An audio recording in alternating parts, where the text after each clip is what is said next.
Today we're going to replace the brakes with a big brake kit for the Series 1 Lotus Evora.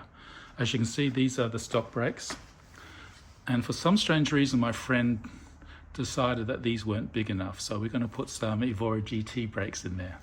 So step one is just to loosen all the lug nuts before we get the car in the air.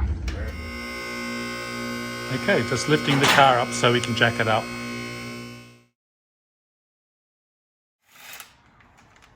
Okay, the first step is to take the wheel off. We're starting with the front wheel because it is a 19-inch and it has the biggest diameter rotor. So as Brian throws the wheel nuts on the ground, we'll take the wheel off and we'll see what we have here, and we'll see whether the new rotors actually fit. Okay, this is the front rotor and caliper of a Lotus Evora Series 1. This is what we believe is a 350mm rotor, and we're going to replace it with a 380mm AP Racing rotor and caliper. Okay, so this is the front rotor. This is a 380mm AP Racing rotor, and this is the caliper. The Lotus calipers are also made by AP Racing. This one is just slightly bigger with AP Racing labels on it. Okay, Brian's just testing the torque of the bolts holding the hat onto the rotor itself, making sure they're up to torque.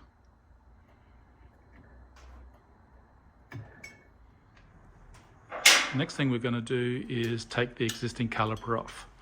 We'll take it off and we'll just leave it on top of the suspension, still attached to its brake lines. We just need to see whether the new rotor will fit behind the wheel.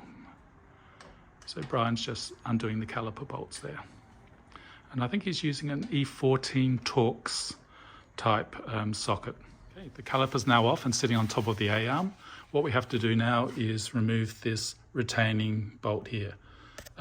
Sometimes they seize up, so I've put some penetrating oil in there first. So let's get that off and then we can get the rotor off. Okay. Now, just bang the rotor and see if it comes off. Yeah. Okay. I think we need to use a persuader. Okay, after much banging with a rubber mallet, we've got the rotor off. Let's see, get it off. And let's compare the old with the new. Okay, here we see the two rotors, and you can see the difference in diameter between the two. The new ones we're putting on are from an Evora GT, and Lotus were getting rid of calipers, and Brian decided that he would get a set for his car. Okay, we provisionally mounted the caliper and the new rotor, and now we're going to see if the wheel fits on it. So Brian, would you like to grab the wheel and put it on?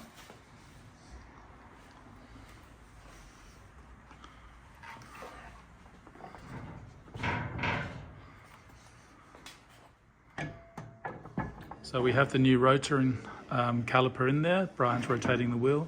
So on the S1 Evora, this is a 19-inch wheel. And we see we just have enough room behind there. So I think we're fine as far as this upgrade goes. So we're going to pull everything apart again. We're going to clean the rotors with some brake fluid. With some brake cleaner, not fluid.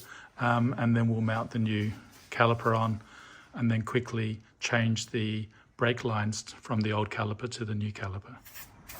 Okay, now we're just cleaning the rotor surface with brake cleaner.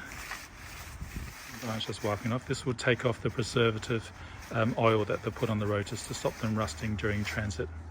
So now we have to transfer the brake line up here from this caliper onto the new caliper. What we want to do this quickly so we don't lose much brake fluid. Obviously we'll have to bleed the brakes afterwards, but we don't want it to drain. We don't want the brake fluid to drain out of the brake lines. So we're going to have to do this quick. Now it's time to insert the brake pads, the new brake pads that came with the calipers. Here we go. Okay, and retaining pins.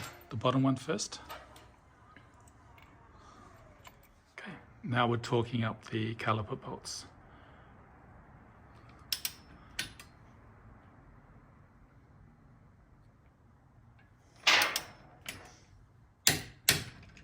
That's that one done.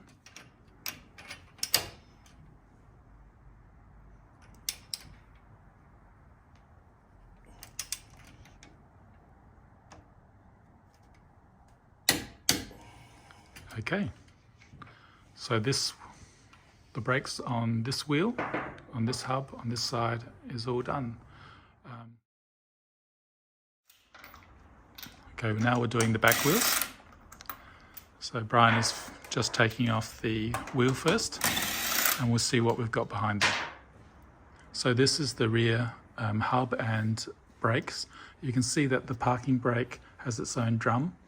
So depending on how much distance we have from the internal parking brake calipers to the drum will dictate whether we can just pull the rotor off or whether we have to loosen it first with the adjuster. But we'll try without first. Okay, now Brian is removing the caliper bolts. We'll take the caliper off. To avoid putting too much undue pressure on the brake line, we'll put it on the AP racing block for now. So that's coming off. Okay, the caliper is now removed. We've got it on the box, so we've got the line here. Now it's time to see if we can get the rotor off. So Brian, the persuader please.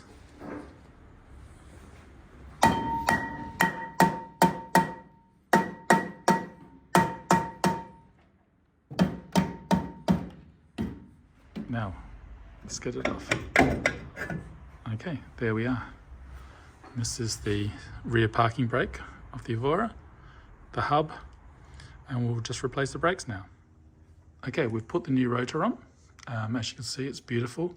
And now it's time to swap the calipers over. You can see we've still got the brake line going into the old caliper, and we'll just need to transfer that over, and we'll try and do that as quickly as possible. Okay, Brian is now torquing up the caliper bolts, and this will be the last thing that needs to be done before we start bleeding the brakes. Okay, here we have the final result. Brian's got his big brakes and the Lotus is back together again.